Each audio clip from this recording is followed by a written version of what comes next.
It's Erev Shabbat. It's Friday afternoon on Shabbat, which this Shabbat is a special Shabbat. And as we enter Shabbat together, the uniqueness of the various qualities of this Shabbat are that it is Shabbat of Rosh Chodesh. We'll actually celebrate tonight and tomorrow the new month of Nisan.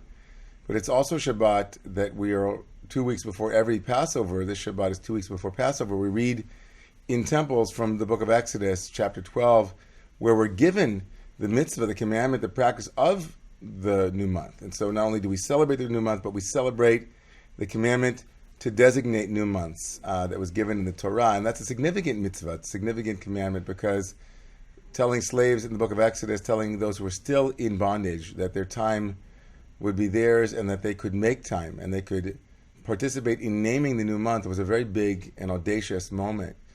And it's a moment for all of us, really, because how we use our time is absolutely says so much about the freedoms that we have and the freedoms that we enjoy and the privileges that we enjoy, but also what our highest aspirations are.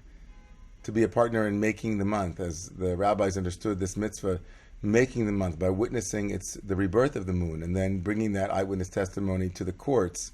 In that way, we were empowered by the rabbis to not only be people who are underneath nature, but also those who participate in the co-creation of a world. And what a world we would like to co-create, a world where we can stop saying that there is war, where despots and people who murder children and other civilians for the sake of their own ambitions will come to an end. A world where anti-Semitism is a thing of the past, where this past week we had the murder of Jews and non-Jews, right? Israelis and Israeli Arabs, Israeli Jews, Israeli Arabs in the land of Israel because they live in the land of Israel. And there are some who see that as anathema and are at war with it.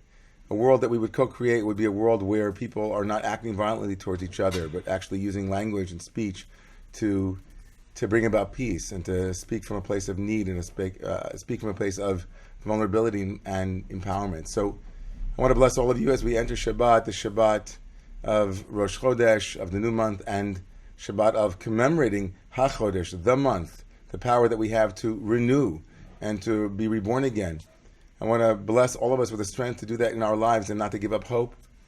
Continue to fight for peace, to continue to protest for peace, to continue to advocate for change, and to continue to hope that the world will become a better place. I believe that. I know that so many of you do too, and I want to bless you with a beautiful Shabbat.